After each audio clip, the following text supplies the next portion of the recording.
teaching elders. So Lisa Allgood is the transitional executive in the Presbytery of Cincinnati. And Lisa, I welcome you. I'd love for you to just share a little bit about your background, because you've got one of the most interesting backgrounds of anybody I've ever met. And it's like, wow. So welcome, and we're glad that you're with us today. Thank you, Darius. Thank you for having me. I am an immunocytochemist by training. I graduated from the University of Medicine and Dentistry, New Jersey back in 1985 and started in the pharmaceutical industry. I spent 36 years in 3 different companies running primarily clinical studies, first dose to man, medicines to man, and also working with regulatory boards of health around the world, the FDAs on 5 continents. But I started in the immunology lab. I ran a group called flow cytometry for Merck Sharp and Dohme back in New Jersey. I grew up in the New York City area.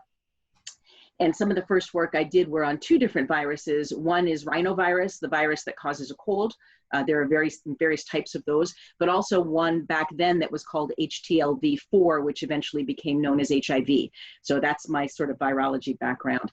The fact that I am now the executive presbyter in Cincinnati is a proof positive of God's sense of humor, that he would put an immunologist in as presbyter during a pandemic.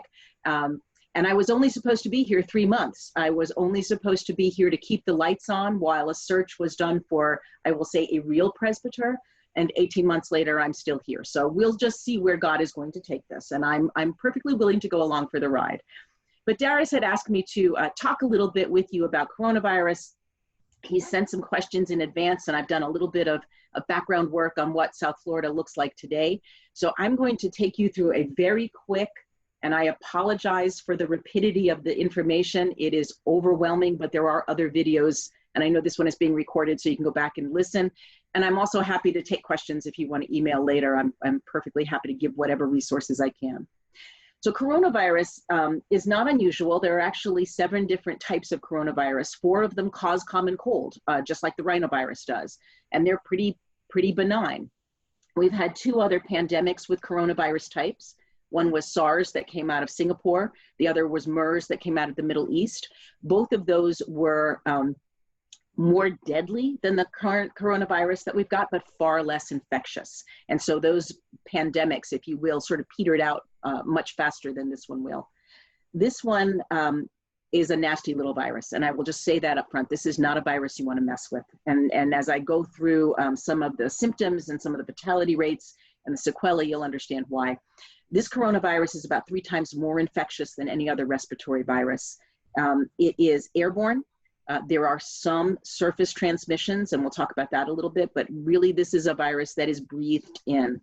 And it's spread way faster in the United States than anywhere else. Our infection rate in the United States is about 15 times that of any other country in the world. We have not got this under control, not in any way, shape, or form. Part of what makes this virus a little scary is the way that it spreads. So you've heard probably some of these, that 40% of the people who are actually infected with the virus have no symptoms. They are asymptomatic. And so you don't always know who you're sitting across and whether or not they are infectious. Just about 2 weeks ago, another piece of data emerged. We had been saying that people who will develop symptoms are infectious for 2 days before the symptoms develop. It turns out that people can be infectious for up to 8 days before they develop symptoms. So again, even those who have symptoms have a longer and more highly infectious period before those symptoms even develop, and you don't know because they're not exhibiting symptoms, they've not yet been tested. Just 2 days ago, another piece of data came out that may actually explain why the community spread in the United States has been so high. And it's this: young children have 25 times more virus in their airways than adults who are hospitalized. And children rarely develop symptoms. Only those who have pre-existing medical conditions or severe asthma really develop symptoms of any kind. So it turns out that probably young children are our biggest vectors in our society. Most of the community spread that you're seeing now is it's not protests, it's not in the hospitals, although there are hotspots certainly in hospitals and nursing homes and prisons. Most of it is through community spread, small weddings, small bridal showers or baby showers, 4th of July backyard barbecues, and you're going to start to see it in the schools. Of the 15 colleges that I've been following, and 3 of them are here in Cincinnati, they've already had hotspots. Kids are partying, the dorms have had hotspots, individual classrooms have shown hotspots, and so this is a highly, highly infectious virus, not one to mess with. The other sort of quirky part of this, and we've heard about 6 feet of separation, right? There are 2 factors that will indicate how likely it is you will be infected: the number of virus particles you're exposed to, but also the length of time that you're exposed to those virus particles. It turns out for this virus, because it is so infectious, that you only have to be in front of someone for 15 minutes before you have hit the peak of the potential to be infected. So if you think about being back in a sanctuary, even for 30 minutes, you have been infected at the maximum point at 15 minutes in, at halfway through. So again, definitely not a virus to mess with. As of yesterday, we had about 23 million infected globally. We have about 6 million infected in the United States. That's about a quarter, more than a quarter. Just not a great situation. In terms of symptoms, the symptoms are long lasting. Again, unlike any virus that I've ever seen, that is not a virus that stays in your body. We're not sure what COVID does. We don't know if it's going to become latent. So if you think about chickenpox, that stays in your body after you've been infected and reemerges later as shingles, it's entirely possible that coronavirus could be the same. It's also not known whether, once you've had coronavirus and you've recovered essentially, whether or not you can be reinfected. The immune response to this virus is weak and very short-lived. And just this morning, the Journal of American Medical Association came out with a study that said they really cannot correlate antibody titer, whether you've got antibodies in your system, with any measure of recovery with any degree of certainty. They just do not correlate. So the initial symptoms tend to be those that you've heard: fatigue, anything that sounds like a normal flu, fatigue, chest pain, joint pain, shortness of breath, fever, cough. But there's also cognitive function, dysfunction rather. There's a loss of taste, a loss of smell that indicates the virus is getting into the central nervous system, and we'll talk about that again. This can lead to, particularly in the elderly and people with underlying medical condition, acute respiratory failure, a cytokine storm, which is a hyperimmune response, and there are reasons for certain individuals having a hyperimmune response to this virus. That actually can cause sepsis and multiple organ system shutdown. One of the scary things that this virus does is it causes clots in the small blood vessels, which means it leads to stroke. It leads to permanent neurological dysfunction. It can lead to multiple organ failure. So I know I'm being scary, but there's a reason to be scary. The fatality rate for this virus is actually not high. It's only 1%, but I say 1% guardedly because that's still a lot of people. That's 10 times more than a general flu. It's about 5 times less than something like Ebola. Ebola now has a vaccine. HIV does not have a vaccine, but it has a number of very good treatments, and so those fatality rates have actually come down over time. While fatality is low, morbidity is very, very high. So with every one fatality, another 19 people will be hospitalized for long-term, and many of those will be on ventilators. Another 18 people will suffer permanent or long-term cardiac damage. This virus has been shown to get into heart muscle, and that, in conjunction with a shutdown of blood to the heart, can lead to significant damage. For every 1 death, there will be 10 permanent lung damage. I've seen CAT scans of young cross-country female runners, probably some of the generally most healthy lungs you'll ever see, and there is permanent scarring in the base of the lung because of the fluid that's been there. For every 1 death, there will be 3 strokes. For every 1 death, there will be 2 permanent neurological dysfunction. And for every 1 death, there'll be 2 permanent cognitive dysfunction. So again, the sequelae of these viruses and the long-term significance of these is not to be underestimated. One of the studies just recently was published said that 2 months after hospitalization, only 12% of the people who are released are symptom-free. And so you will see they're called the long haulers, the people who have everything from increased hair loss, which I have to confess, nobody understands why that is, but continued shortness of breath, continued fatigue, continued cognitive dysfunction.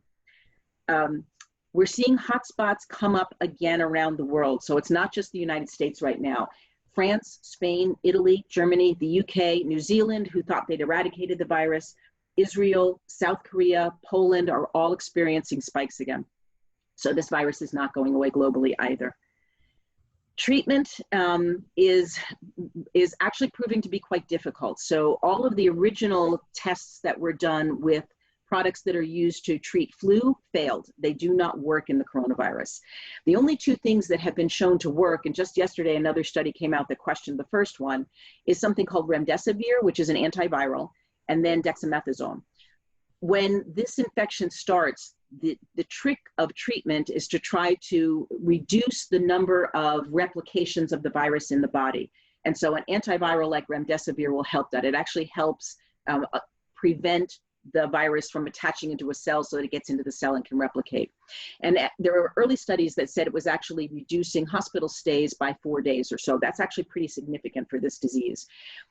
Later in the immune response to this virus, because there is a tendency to have the immune system over-respond, you actually want an immunosuppressant. You want to reduce the amount of the immune response to make it just the right amount. It's a little bit like a Goldilocks story. And that's what dexamethasone does. It is an immunosuppressant. That steroid actually helps. Anticoagulants also help so that we don't get as many clots. The other thing that has been shown to be very helpful is to put the patient in a prone position. So actually lay them on their stomach, because it actually takes the weight of the organs off the lungs. It allows the lungs to inflate a little bit more readily. It increases airflow throughout the lungs. It allows blood flow to the heart to be a little bit better regulated. And it actually then can reduce anything that the ventilator might create in terms of long-term lung damage. So a prone position is actually just a simple turn the patient over from their back to the front. Convalescent plasma has not been shown to be helpful. Early studies were hopeful that patients who had recovered where plasma could be taken, the antibodies in there were showing some promise. Right now, that's showing nothing. And again, the antibody study that came out yesterday morning that said they cannot correlate antibody titer with recovery in any way, shape, or form shows that these antibodies are not very, very strong, and they really don't last very long. The longest we've been able to find antibodies after a particularly nasty illness is 4 months. And after that, they seem to wane. So what does that mean for vaccination development? Well, right now, there are about 150 different vaccines in various testing stages. In clinical trials, there are 3 stages, 1, 2, and 3. The first one is very, very few patients to look at safety, to make sure there's nothing overt that's going to happen. Phase 2 is about 100 patients to really look at what's the right dose, what's the additional safety signals that you want to look for. And then phase 3 is tens of thousands of patients to really look at efficacy and safety. There are 7 right now that are advancing into phase 3, all from major companies whose names you'd know. Back in March, the United States government started to seriously fund some of these companies in a project called Operation Warp Speed. It was done under the aegis of the National Institutes for Health and CDC. There were 5 companies in it, now there are 7. 2 of these vaccines are what's called messenger RNA vaccines. This virus is literally a sack of fat with protein spikes. You've all seen the scary pictures. Those protein spikes are what attaches to a cell that allows them to inject the genetic material into the cell so that it will program replication. That genetic material for this virus is messenger RNA. So what these 2 companies, it's Moderna out of Boston and Pfizer, both big companies in the United States, they've taken small snippets of the coronavirus mRNA that are not virulent. They don't cause disease, but they do cause infection. So you can basically infect a cell with a non-disease calling version of the mRNA. And that allows the immune system then to recognize it and produce antibodies and produce another kind of immune response to it, which we'll talk about in a second. The problem with the mRNA virus is that they've never been commercialized in the United States. There is not an approved mRNA vaccine available commercially. The other problem is it needs to be kept at about -70 degrees Fahrenheit. So it makes it very difficult to transport, very difficult to just store in a little clinic or a doctor's office. The other 5 vaccines that are in development, it's J&J, Sanofi, and GlaxoSmithKline have partnered together. AstraZeneca, which is actually out of the UK, is working with the University of Oxford. Novavax, and then Merck Sharp and Dohme, which was my first company, are all working with a very standard, very traditional vaccine development program. They take one of 2 different kinds of viruses, adenovirus or stomatitis virus. They attach to it the protein from the coronavirus. And then that's an attenuated virus, so it doesn't cause disease, but it is infectious.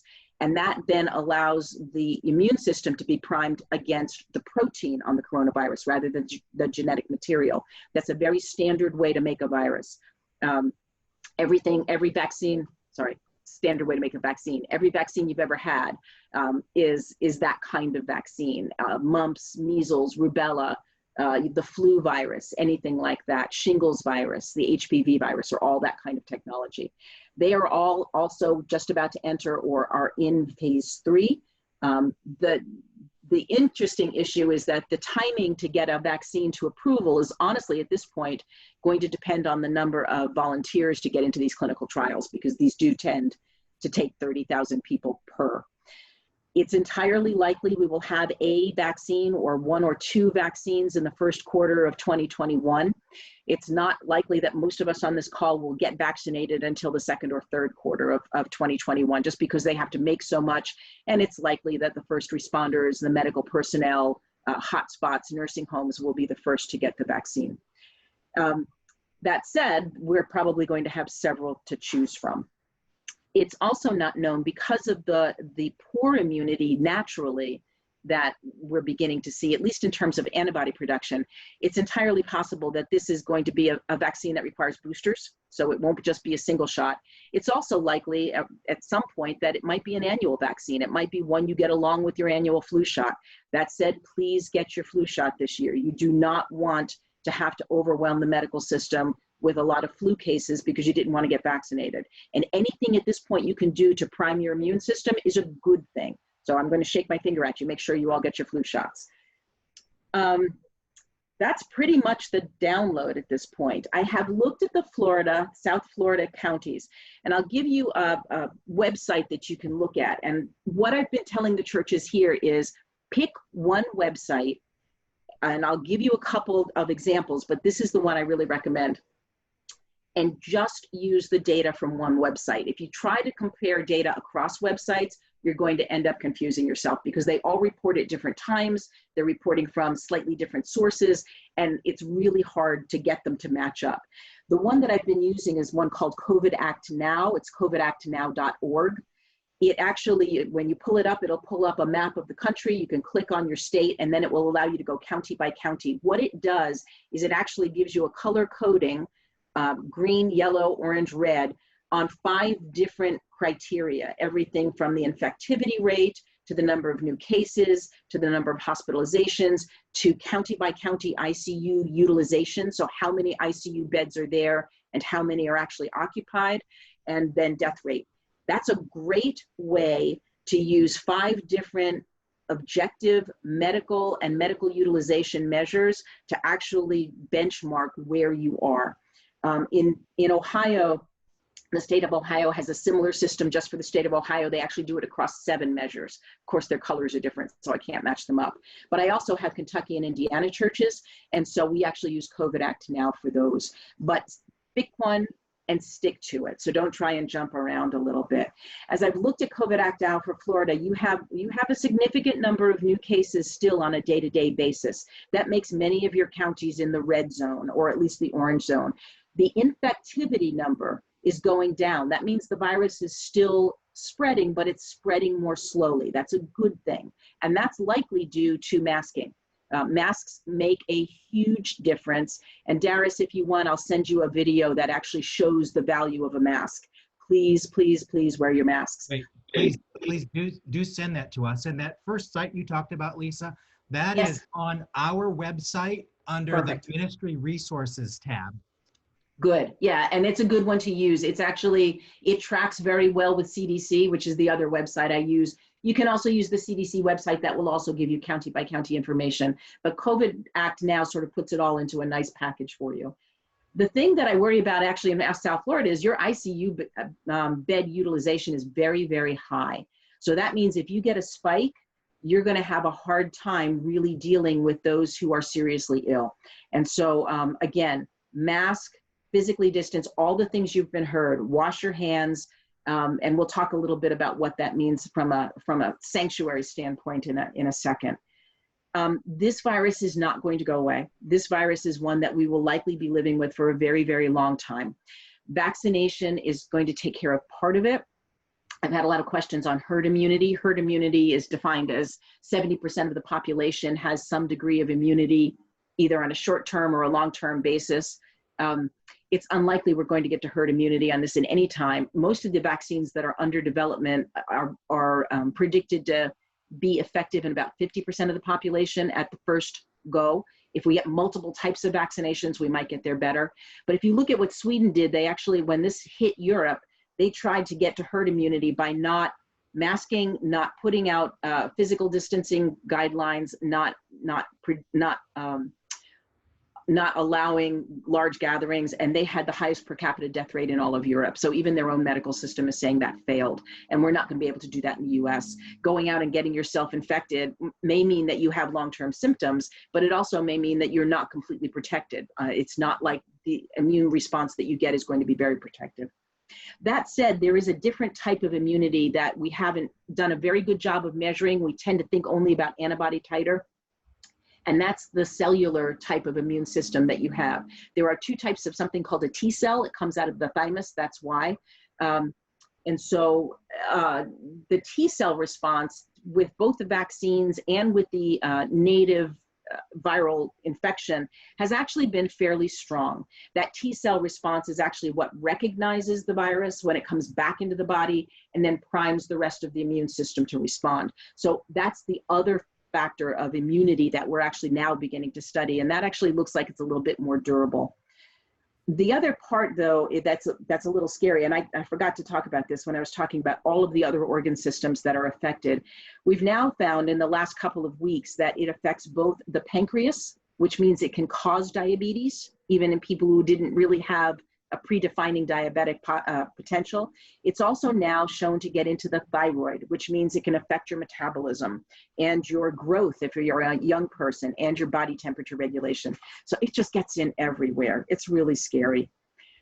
What else? Questions? I'm going to open it up.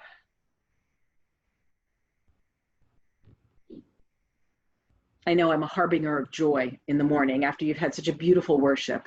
Is there any, thank you, Lisa, so much for coming, and thank you so much. Is there any studies on those that get the virus but don't show any symptoms? I mean, is there a DNA pattern of that kind of person who is able to walk around with it and not get sick? It's a really good question, and the answer is no, mostly because most of those people have not been tested. If you remember early on, we had so few test cases, and part of that was the reagent that was used in the test at that time wasn't available. They actually had to go make it. So no, the answer is no. We haven't actually studied them. I can tell you the medical community is confused. They don't know why children don't get symptoms the way they don't get symptoms. There's a lot of theories out there about their immune system isn't primed enough. It's primed just right. The adults that don't get it, they tend not to have underlying medical conditions. So that's part of it. They tend to be healthier. They tend to be younger, but that's not enough to explain it. And so some things have emerged. These are not things that will make you risk-free, but somehow they make the risk of infection and or really developing a medical condition on the back of infection reduced. And that, believe it or not, is blood type. That's not unusual. There are other viruses for which blood type can be somewhat protective. For this virus, if you have an O blood type, you're actually apparently better protected than if you have A or B. There are other viruses for which if you have A or B, you're better protected, and nobody knows why. So there's nothing that's been done genetically that says this genome protects you better than that genome. It tends to be general health, and some other stuff that we don't know. We really don't. I mean, we've only known about this virus literally for 9 months now. And we are learning every day. A follow-up question. Of course. One of our musicians, the guitar player, more than a month and a half ago, was his roommate. One of his roommates was just, I don't know, exposed, had no symptoms, got tested. The other roommates didn't catch it, but our guitar player did. And he still is testing a month and a half later as positive, even though he still doesn't have any illness. So I tried to do some scientific research on it, and they said that there is a smaller viral load in those people that do not, because we were all around him doing worship. We weren't close by, but we were around him recording our worship, and nobody got it. Yeah, so, you know, that it may be true that for certain individuals, there's a lessened viral load. Nobody knows why. But remember what I said about kids who don't get symptoms. They have 25 times the viral load that someone on a respirator in the hospital has. So viral load doesn't always correlate to symptoms. And the fact that, he was asymptomatic just for him, if he had less virus in his system for whatever reason, remember I said your chances of getting infected are predicated on the amount of time you spend with that individual, as well as how many virus particles you've been exposed to. So I'm going to say you got lucky, because if he had a very big viral spread, especially if you're making music with him without a mask on, and we can talk about going back into the sanctuary and what I've been telling other presbyteries and my own presbytery now for 8 months, you got lucky. And that's not a risk I'd want to take. Praise God. Lisa, Amen. It's Don Atkins in Broward County, Palm Beach, Pompano. Two-part question. Could you talk to K through 12 schools returning to in-person? And secondly, we have a K through 8 school that's currently on virtual, and our school board is discussing if the day comes that we bring them back into the classroom, even though we're going to do masks, or we're planning for masks, there's a time when they have to eat when they take their masks off. So can you talk to both of those the more general about K through 12 and the taking off the masks to eat? Yeah, I mean, again, some of this is going to be, this is just Lisa's opinion, and so there's not a lot of data, but I will tell you that state by state, governors are putting different ages on a mask mandate. Some of the states are saying 10 and above only, some are saying 5 and above. Based on the data that just came out 2 days ago, I would say every child gets masked. That would be first and foremost. And every child, as best as they possibly can, get socially distanced. There's a Christian school not too far from my house that my daughter went to. I was actually on their board of trustees for years, and they literally spent the summer creating plexiglass booths, if you will, for the kids. It's a smaller school, so they can actually do that. They are back in person. They've already had a case because none of these kids are isolated. So one of the CDC roundtables that happened a couple of weeks ago with physicians, the most impactful thing that was said that I came away with said, if you've been around 10 people and the 10 people you're with have each been around 10 people, then you've been around 100 people. None of us are completely isolated. So you can isolate a kid in a classroom, but they're going to go home to their family, and there's probably playmates at home at their neighborhood.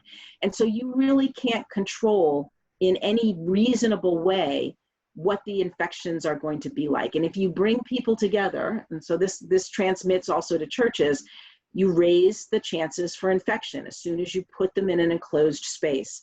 Children are particularly tough. They don't like the masks. I get it. I don't like them either.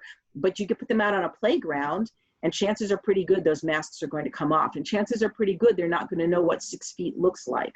When we started back to worship, a couple of churches here in Cincinnati started back outside. They actually made sure that people understood children under 6 couldn't come because they don't understand that they can't run up and hug Uncle Bill. That's just not in their nature. So we actually sort of encouraged that the little ones would have to stay home. The other thing that little ones do is they touch.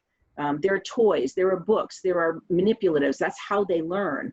And I have huge heart for the American Pediatric Association, who has suggested children should go back to school just because of the socialization that they need and the community they need. But it's tough to keep the infection down. The virus has been shown to last about 3 to 4 days on an impermeable surface, so plastics, doorknobs, light switches, wooden pews, and about 1 to 2 days on a permeable surface, and anything that's paper-based. It's really hard to make sure that you're really cleaning a classroom when the kids are in there every day. Same is true with colleges. If you look at, again, the colleges and the way that classrooms are put together and the way dorms are secluded and the way that you can't really socially distance kids who believe they're invincible, you're going to get hot spots. So, I think it's a tough decision. The kids should be back in school for their socialization. They learn better. Not all kids learn well by virtually, because everybody has a different learning style. But it's really tough to contain the infection when you've got people in a room. Does that answer both parts of your question? Yeah, but what about when it's time to eat lunch? What do you do there? So again, you distance as much as you possibly can. You make sure that they have their own lunch. You probably aren't selling lunches anymore. The best thing you can do is reduce the number of times people touch the same thing.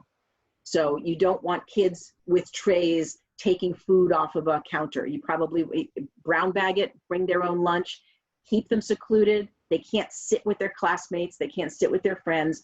Obviously, you've got to take the mask off.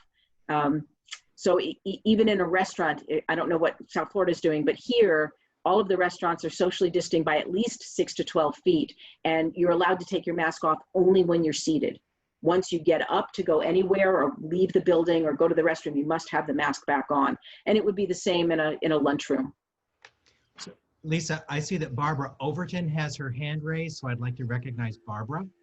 Sure. Hi, Lisa, this has been fascinating. Thank you for this information. You've kind of touched a little bit on this, but could you talk about the difference between indoors and outdoors and the impact of air conditioning and those filters that they're willing to sell you for like $3,000? Yeah, let's talk about that, because I wouldn't recommend those. So the best thing you can do is, if it's possible, and I understand completely that South Florida is an air-conditioned state. I get that. Ohio is not quite that bad, although we've been hot. Outdoors is better because you've got natural airflow away from people. And so I want you to imagine with me that you've got people physically distanced and there's a single source of airflow. Once you get back into a building, think about what air conditioning does. And I've got the same questions here in Cincinnati, but I've got this awesome HEPA filter, or I've got a UV radiation and it cleans the air. Well, that's great for about the first 10 seconds that it leaves the unit, but think about what air conditioning does. It pushes down on the congregation and then circles around before it gets taken back up into a return and then goes back through the system again. Once you've got the air down and it's circling around, basically what you're circling around is exhaled, potentially infected air. That filter is not going to do anything once the air is down in the sanctuary. And so there's been a study out of Wuhan. There's also been, that was the original study. There's also now been 2 more in the United States in restaurants with no natural airflow and a closed space with an air conditioner. And you can map the one person who was infected and all of the people around that individual who also got infected because the air was circulating. Even the National Association, I can't remember the acronym, but it's the National Advocacy Group for Air Conditioning HVAC units in the United States, has said air conditioning and COVID do not mix. That is not a good combination.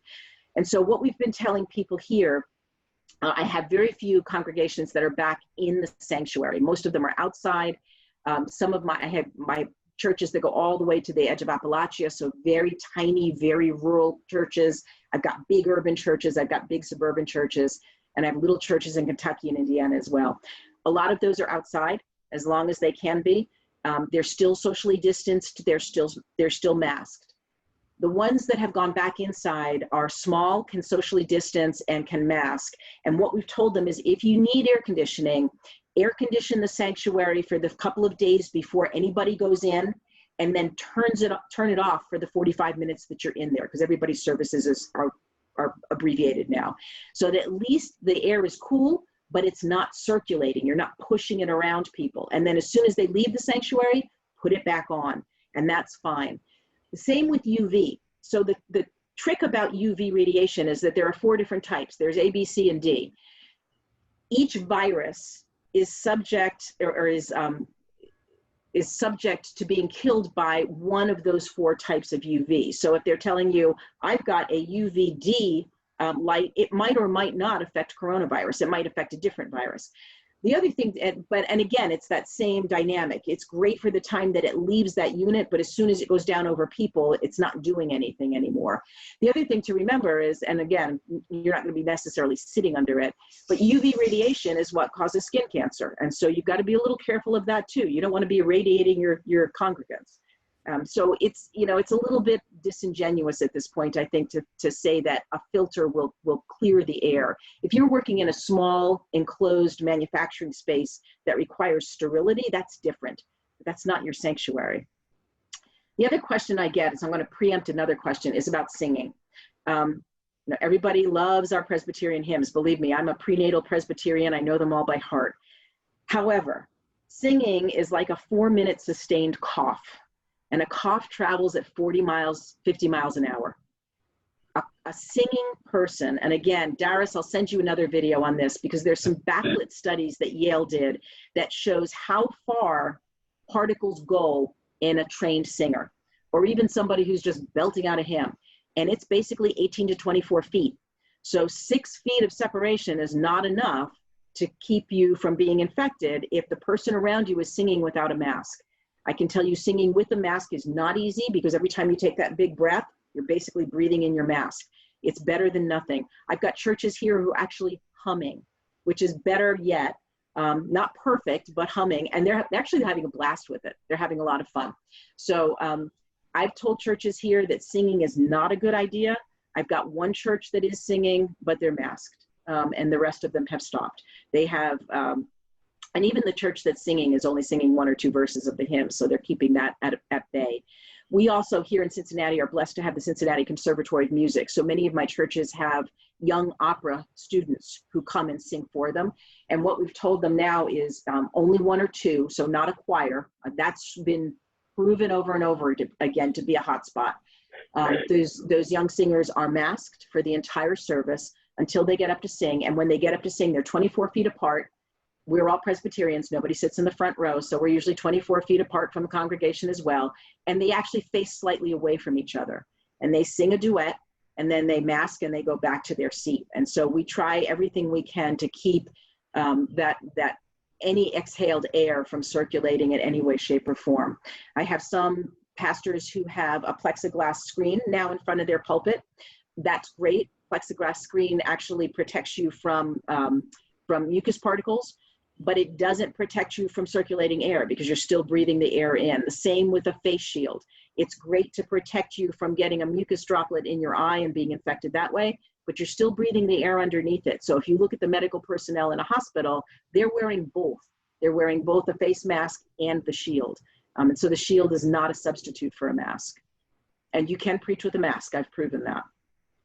Lisa, I hope you'll just talk very specifically about worship and whether or not you believe churches should be open for in-person worship now. I'll tell you that I don't believe they should. We have a few that are. And I think it's going to be a while before churches can do that. And I think it's going to be quite a while. And I personally believe that churches should be putting in their plans now for how to do Advent and Christmas online. Absolutely. So yeah, I think when you think about when vaccines are going to be widely available and the fact that we're about to go back into flu season, I don't know what flu season is like in Florida, but here in Ohio, it can be pretty bad. So we are going to not only have multiple respiratory infections running around that, at least at the outset, are going to be difficult to distinguish one from another. Obviously, the longer term sequelae of coronavirus is very different than natural flu. It's going to be a very tough season. And so I've got churches here who have said they're not even going to consider going back until after the first of the year. Some of the bigger churches on the coast, where I come from, New York City, Chicago, San Francisco, have said they're not going back until after Lent. And so actually here in the Presbytery of Cincinnati, we have 11 presbyteries. We are putting together Advent services, full Advent services by presbytery to offer out to the whole synod. both all 4 Advent Sundays, Christmas Eve. We're going to do a Blue Christmas, and we're going to put one together for the Sunday after Christmas as well, because we know it's unlikely that most of our churches will be back in service. And so, you know, do I think churches should be back? Almost every answer I give you is it depends. I've got big churches that can seat 500 that are right now worshiping 50, so physical distancing is pretty easy. You know, they're doing all the right things in terms of masking and not passing a collection plate. The collection plates are in the back so people can put stuff in it and it doesn't get passed around, doesn't get touched. They're using the little individual communion wafer and grape juice, which I know is horrible. It tastes terrible, but that person can pick it up at the back and then they're not multiple touching things. We've taken the Bibles and the hymnals out of the pews. Even if the virus only lasts 1 or 2 days on those surfaces, why risk it? Why have things that people can touch? So if they are using hymns or just printing out hymns so that people can read them, they're putting them in the back so people can pick them up as they go and take them home and throw them away. We've told churches to absolutely, as much as you can, limit the number of places in the building anybody can go. Most of the churches, and I've only got 10 out of 67 right now that are back inside. And they only open up the sanctuary. So everything else is pretty much off limits. There's no fellowship, there's nothing in the kitchen, there's no Sunday school, all of that is done virtually.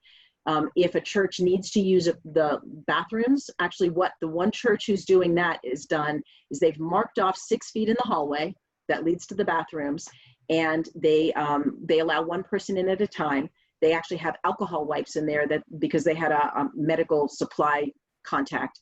And so whoever goes in then wipes down anything they've touched with the alcohol wipe, and then the next person goes in.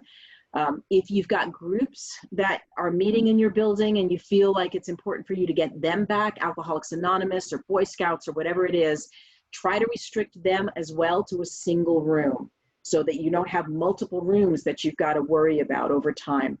The question has come back to me, if the virus only lasts for 3 to 4 days on an impermeable surface, if I've got people back in the sanctuary and that's the only room they're in, and I just close it off for the rest of the week, is that good enough?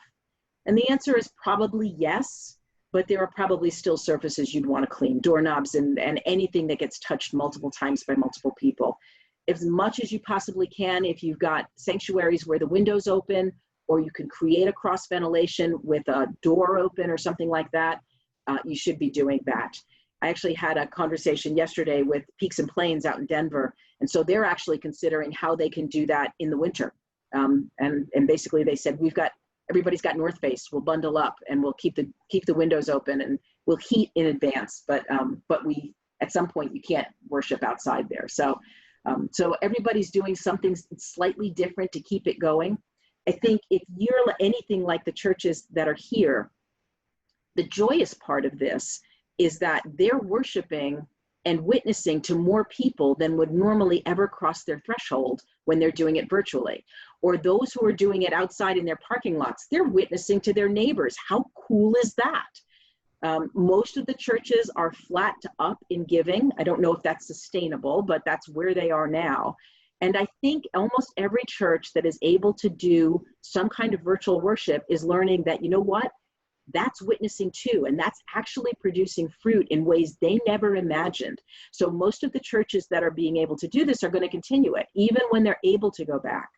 And one of the things that we talked about in the presbytery is as soon as that happens, as soon as you're going into a hybrid situation like that, worship, of course, and so thank you for the gentleman who did the sermon on worship is for God first.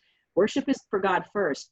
But then the secondary focus of your worship has got to be the people online. Because as soon as you make them feel like the kid you set to bed while the party's still going on downstairs, you're going to lose them. And so they are actually, at this point in the pandemic, doing the better Christian witness by staying home and keeping people safe. And so you want the people who are in the sanctuary to be witnesses to the fact that you're worshiping the triune God and you're really focusing as much on the people online as you are on people in the pews. So it's been a really interesting way for us to turn around what is the focus of what we do. And we've actually started to talk about this time. This is a liminal space. It's that, that space between what we always did and what we're going to live into next. And we're taking that time to really explore that and say, what is the essence of worship? And what is it that we should let go of that we say we always did? And what is it that we're going to take into this new space that we're going? And it's, you know, that's what God has done with generations and generations of his people. I'm going to lead Abram to a new land that I haven't described for you. Trust me. That's pretty much where we are. Thank you. Thank you. I see that Willie has his hand raised and then Kim. So Willie. Sure. Hi, Lisa. Good morning. Good morning. I didn't have anxiety before this morning, but now I have anxiety. Thank you. If you had the choice of actually going to a church, sitting down in a pew, or staying home, it sounds like just to be safe, you would stay home. I will, my answer might be a little bit different. I'm staying home as much as I can because that way I get to look at 20 different sermons instead of just going to one. So that's actually really fun for me as a presbyter. But I will also tell you that my pulpit supply tends to be an older population. And so at this point, I would prefer, even though I'm 63, I would prefer to be the one that's going in to supply a pulpit than sending any of my folks. So I am socially distancing, masked all the time, except when I'm up to preach, and going to as many churches right now as I can to support them. But if I were a congregant, while there's virtual worship available, I would do that. If I were a pastor, I would also make sure that I'm offering other ways to keep in touch, and also other ways to have a devotional life. I think one of the things that we've learned is that although I love the idea of community, and we've obviously been teaching people that community is an important part of worship, we may also have taught them that the only way they can worship and the only way they can have a devotion is in a group, and that's not true.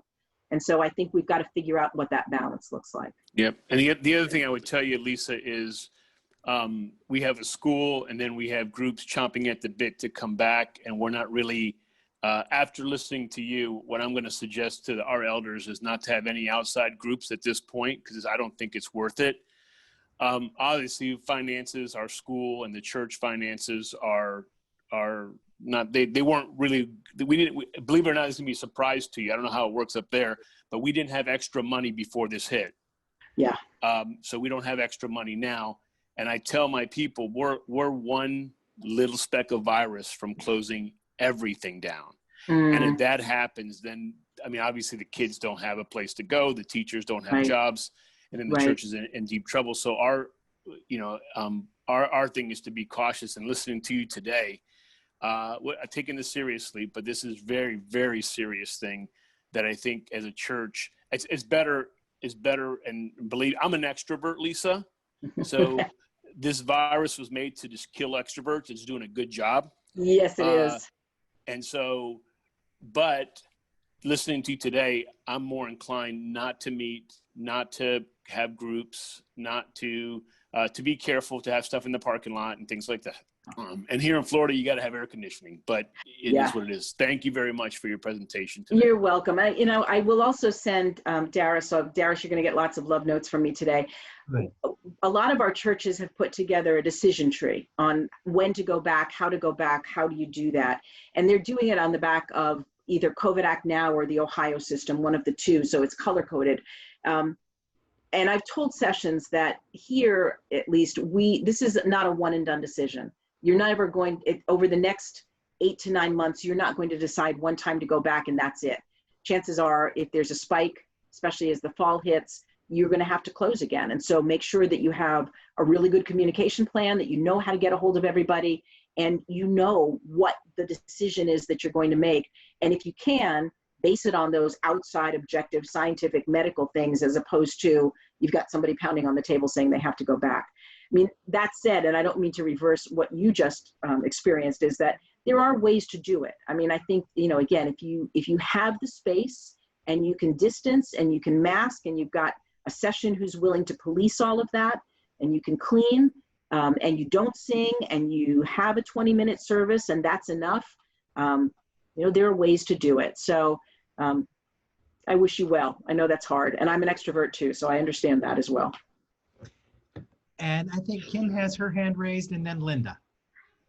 Kim. Okay, thank you. Thank you, Lisa. I'm wondering if in your head you have a timeline of when you talked about the vaccines and when everyone might actually be able to be vaccinated. Do you have in your mind some kind of timeline of when everyone might be vaccinated? And I guess my question is, do you see, I guess congregations are coming and worshiping already and maybe at different points, but is there a time that you see it being more safe in terms of that first wave of vaccination or when everyone's vaccinated?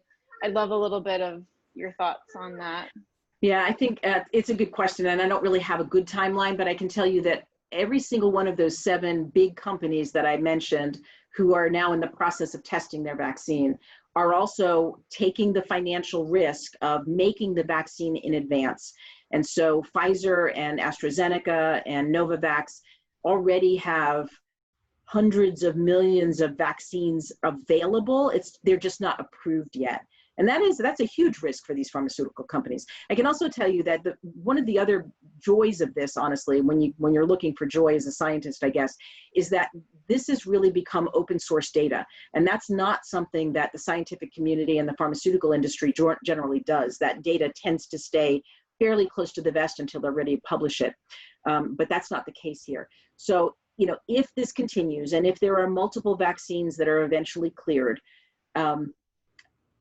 I think, assuming that some of them will require boosters and some of them are not, I mean, they're all not just for the US, also understanding that not everybody's ever going to be vaccinated. There are just too many people out there who still don't believe in vaccines, who are nervous about these not going through the right channels with FDA. And I can tell you they are. FDA is being very cautious.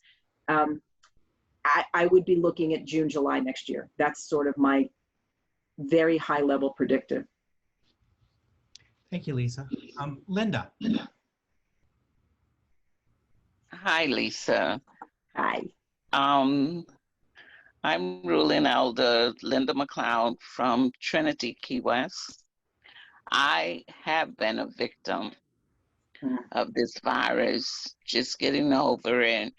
I have to be retested again. But my question is, I'm tearing down everything in my room right now as when I finish. But my worry is my children. I have my daughter and her 3 kids here with me.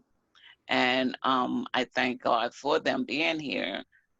Their tests came out negative. And I don't know how I picked this up, as you say, in passing. And it was just like a cold coming on. I thought I was catching the flu or something. And I happened to have a doctor's appointment. And when he tested me and told me I was positive, so I was like, wanted to jump out my window some days, being locked up in my room. But my question is, what do I do now that I'm cleared, but not cleared because I have another test to go through? My surrounding with my children, I go outside in my backyard since I've been able to come out. But now I'm truly afraid of even being surrounded by anyone other than what's in my household. But then I'm afraid of something happening to my household. Sure. So I think getting repeated tests is good. Depending on what the test is, it's not actually, if you keep testing positive for some reason, it's actually not known if you're still infectious. I mean, there really is a lot that's not known about this virus. It's possible that these tests are picking up fragments of the mRNA, and that makes the test positive, even though you're not actively infective anymore. I think the best thing you can do, particularly if you've got little ones, is, as much as you possibly can, you be masked all the time. Even in the house, which is not a whole lot of fun. If your daughter can be masked, as much as possible to try and model that to the kids. And if, you know, I don't know how old the children are, but if they can be masked as well, at least until you think you're out of the woods. It's not known if you can be reinfected. It's not, I don't know if your children and your grandchildren have been tested as well. The antibody tests to see if you've had the virus are not particularly good. They're not very reliable. And it's, again, it's not known whether, even if you've got the antibodies, if that means anything. It doesn't necessarily mean you're immune. And so just as much caution as you possibly can. I think if you've got underlying medical conditions, and depending on your age, if you can stay in as much as possible, that's good. If you can just, even if you're going to get outside and take a walk, I would even mask then for you. And I walk my dog 3 miles every morning. I don't mask. I walk at 5 in the morning. There's not too many people out there. But if you're passing people on a sidewalk, chances are you're not with them long enough to infect them or get infected. Does that help? Yes, it helps. And we do wear the mask. I'm in my room right now, so of course I don't have it on. But we do wear the mask, and they have been tested, and their tests came back negative, thank God. Good. Oh, well, and praise God for your recovery. That's a good thing. So I'm going to keep praying for you. Yes. Thank you. Well, Lisa, I just want to thank you so much for being with us today. This has just been great. And I look forward to all that good stuff you're going to send me, and I will share it widely among the presbytery. Good. You know, one of the things that I just really keep saying is that we're in this for the long haul. This is not going to be done tomorrow. And this is, as you say, it's not a one and done decision. We're going to have to keep revisiting this over and over again. And I'm just thankful for the way in which people are working together and experimenting with new forms of worship and doing incredible ministry that a year ago we never would have imagined we'd be doing. And so absolutely, as a bright time for the church. I agree. Yeah. I think we are reforming, truly reforming. And so I think that's a good thing. Amen. So Lisa, thank you so much. You're welcome. Thank you for having me. You all stay safe and be blessed. We are all applauding you, and blessings in your ministry. Thank you. I'll talk to you soon. Very good.